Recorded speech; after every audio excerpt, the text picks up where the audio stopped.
Hey everybody, it's John, and if you've been watching for at least the last few months, you're probably aware, thanks to the fact that I can't stop mentioning it live on the show, that I have recently begun watching professional wrestling again. It might seem ridiculous to say because outside of the very large audience of people that like it, it's sort of a thing that's looked down on a little bit. And I get that for a few reasons, but I want to make the case here in this top 10 list that if you are a person who thinks that professional wrestling, specifically the WWE, which I follow, there are other organizations of professional wrestling. If you are a person who thinks that it's not for you, I'm here to tell you that it might be. It might not be still, but I want to make the case. And so here we go. Number 10, and by the way, it's 10 reasons why it might be for you. Should have made that clear. Here's number 10. Because it's fake. I wanted to start with this because that is, of course, the elephant in the room. People who do not watch wrestling are aware of the fact that it's fake, but what they're not generally aware of is that everybody knows that. I don't know exactly why that is. It's possible because when people first come to this realization, they're generally kids, and maybe they know a kid who watches wrestling, and in the same way that kids might not know that Santa is fake, they may not know that wrestling is fake. But to be very clear, there's not a single person, an adult, watching the WWE who is not fully aware of the fact that the matches are predetermined, that the winner is predetermined. There is a story being acted out, some of it in the ring, some of it not in the ring. You might think, for some reason, if you haven't watched it, that that's a reason to not care about it. I believe it's the exact opposite, actually. Professional wrestling that was not predetermined could be cool, I suppose, but have you considered how much more interesting it is when it is predetermined, when a story is being acted out with character arcs, with growth, with twists and betrayals? Imagine if every show that you watch was just, let's see what happens, let's just all ad-lib it. That's not as interesting, and I think for the same reason professional wrestling is more interesting specifically because it is fake. So if you're worried that a bunch of people are deluded about the fact that it's not real, then you don't need to believe that. It's simply not the case. But you should also understand what the word fake actually means in this context. So it is predetermined. They know who is going to win the match. But when you watch it, the athleticism is still what it is. They do all sorts of things to practice together, to minimize the chance of harm, to oversell things. But, I don't know, some of those moves, I don't know what you think is happening to think it's 100% fake. It's not CGI, it's happening in the real world. But anyway, just wanted to get that out of the way. Number 9, if it helps, you might see some celebrities that you know pop up in wrestling. That could be a fun little draw. A variety do.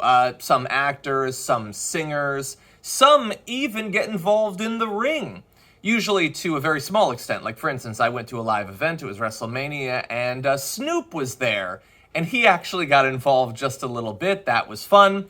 And then you have celebrities who are much more involved, actually wrestling in matches. So you might like Bad Bunny, for instance, a very popular musical artist. Well, he's wrestled in multiple matches. He's actually pretty good. You might like or not like Logan Paul. He wrestles as well. He's talented, but it's also nice to see him be hit over the head with a chair every once in a while. So that's another potential reason you might like it. A celebrity that you know might pop up on the show. And then related number 8, they might become celebrities in their own right. It's not super common. I mean, there's different levels of celebrity. For instance, in Family Feud this last weekend, as of when I'm recording this, they just did an all WWE version of it. So that's kind of cool. You get to see the people that you've been following in wrestling pop up on something else. But sometimes they way eclipse that. I mean, do you know who The Rock is? Yeah, everybody knows who The Rock is. How about Batista? So he's awesome, he was Drax in the Marvel movies and Knock at the Cabin and The Glass Onion. Really good actor. Now, I didn't watch wrestling when he was in wrestling, but I'm sure my appreciation of his acting would be enhanced by the fact that if I had seen him actually wrestle, John Cena as well, and you could expect that there will be more in the future. So it works both ways, kind of. Number 7 is that it is accessible. Now, if you are just trying to get into wrestling, you might find yourself potentially a bit overwhelmed by, there's a lot of it. I mean, there's multiple different organizations you can watch. WWE, AEW, let alone all of the independent or international ones.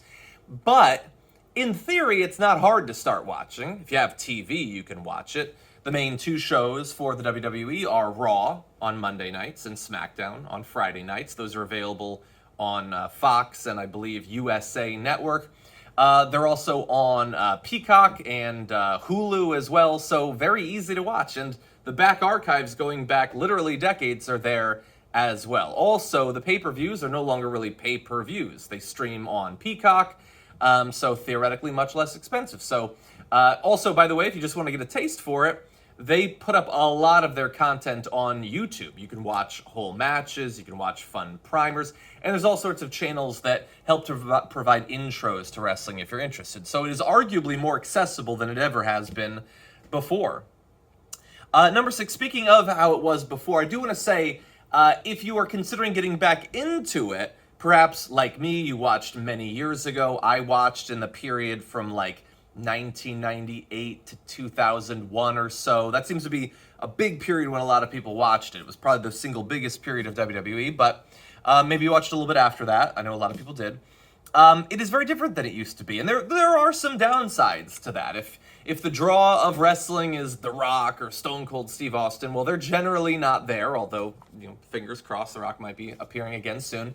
But it also has shed a lot of the bad things back then. There's one huge example of this I'm going to focus on later on the list, but if you were turned off by the sometimes purposefully offensive storylines, racial stereotyping, some homophobia, that is much less common than it used to be. They seem to be much more savvy about that and trying to both have diverse representation but also appeal to a diverse audience. So it's still an over-the-top type of entertainment. They're never going to get away from that. It's sort of baked into the DNA. But some of the pointless stuff that I attribute mainly to that's what culture was like, tragically, but also Vince McMahon specifically, the dude who ran it, that has gradually fallen away, which I am very happy to say.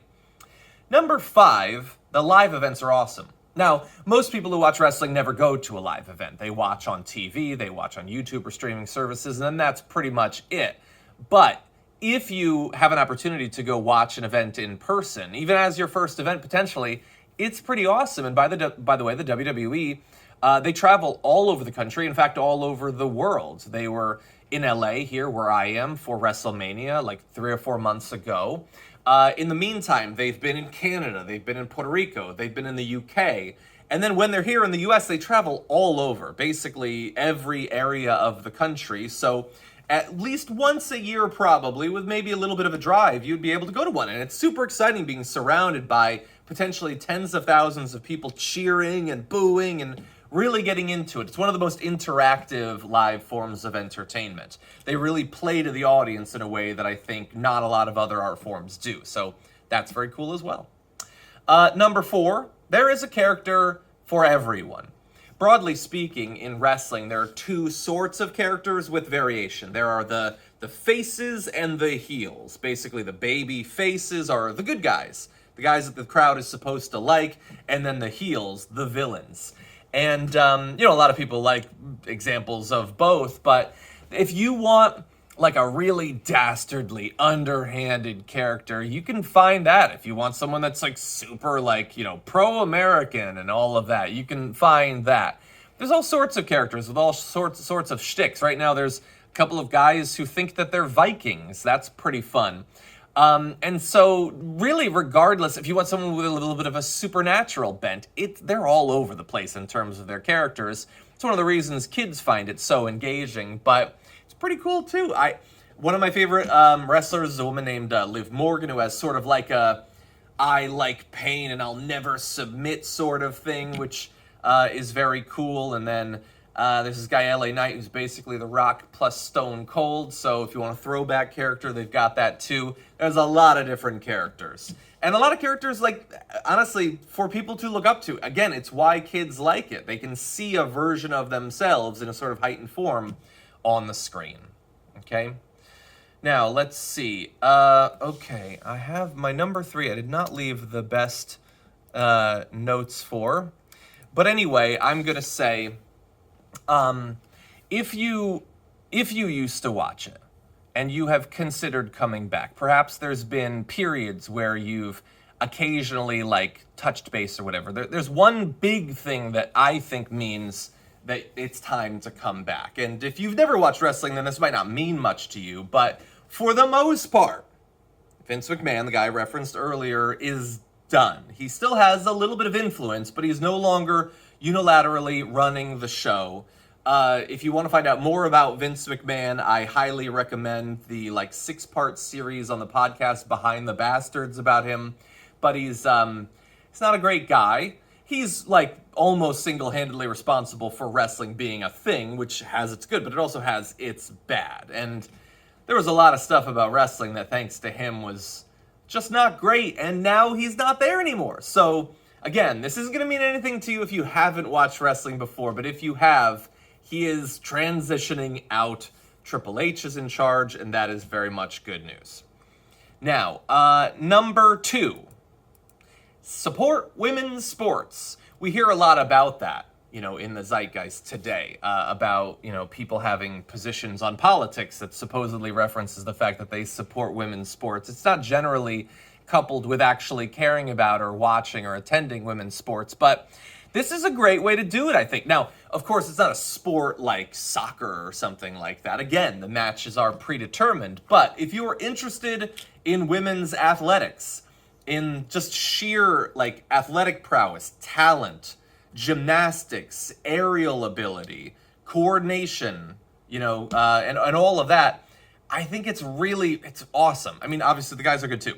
But some of these women are just so impressive physically, and the performances that they put on, how far they're willing to push themselves, their strength, their agility, that if you're interested in seeing just really impressive athletic engagements, that's a good reason to watch it. And the reason that I stress this more so than the men's is men have always been allowed in the WWE to, do crazy stuff, and, what they do has been featured, but it has not always been the case for women. Vince McMahon is super misogynistic, so wrestling for women was only starting to really become a thing when I watched, 2 decades plus ago. But in the last 10 years or so, it's not like that anymore. There are tons of amazing women engaged in wrestling. And if that's something that you've been interested in or that you think might be interesting, for me, it was the thing that got me to start watching again. I've since, I like a lot of the guys too and everything, but I got in it to see what women's wrestling was like, and I have loved what I've seen and can't wait to see where it goes from here. That leaves number 1, and it's a simple one. Why should you potentially watch wrestling or try it out? Because it's fun. That's why. I mean, for the same reason, really, that you would try out anything. Wrestling doesn't have to be a lifestyle for you. You don't have to buy a belt and wear it around, but you might find that simply watching it, whether it's, having a couple of people over for, one of the premium events. I'm probably going to have a few people over for SummerSlam this Sunday, or, if it's just catching, the Hulu replay of SmackDown. It's just fun. The storylines are cool, the feuds that people engage in, the growth of their characters, the way they make fun of each other. It's just fun, and it's cool. And honestly, the world's a really dark place, and we all need something to relax with. And by the way, TV and movies are in for a rough time with the strikes, so I don't know, maybe this is something to enjoy. Mix it in with the other shows. It really is like a over-the-top sort of athletic fantasy soap opera. And again, to refer back to our number 10, it's fake, but so is all the rest of the stuff you do for fun. Even the reality shows are fake. They are scripted as well. This is the same as all of that. It's the same as watching Real Housewives, the same as watching House of the Dragon, the same as reading a book. It's a story that's been put together, being acted out by talented and interesting people. I've had a lot of fun with it since I started watching again, basically at the beginning of this year, maybe late last year. And I have no intention to stop now. Anyway, I hope that that was fun. If you have any questions about it, you can post below. I would love to help be an ambassador to you for this pastime that I enjoy so much. If you have recently gotten back into it or used to watch it, post about your experiences down below, and I'll see you soon.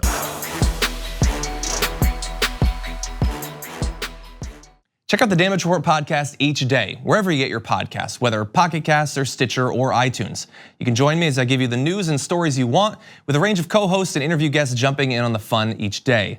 Again, that's the Damage Report, wherever you get your podcasts. And if you get them at iTunes, don't forget to rate and review. Sometimes I'll read them live on the show.